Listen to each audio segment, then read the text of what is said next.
暗闇の地下で美女西は愛する人の名を叫び、銀の風見かんざしを取り戻すため天下をひっくり返すと誓う。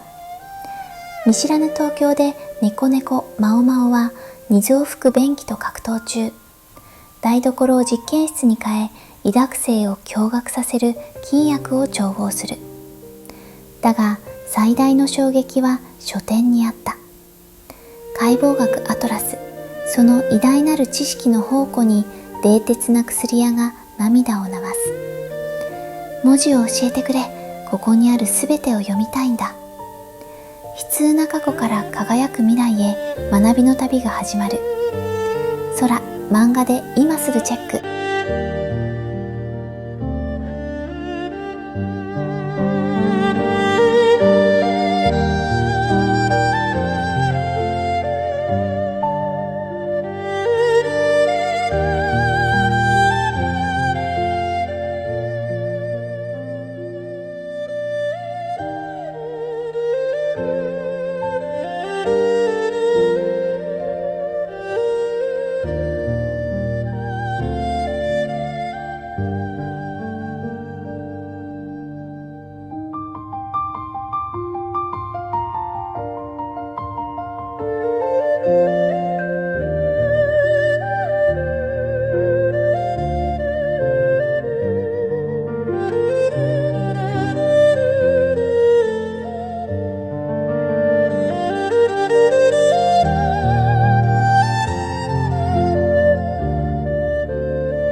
す。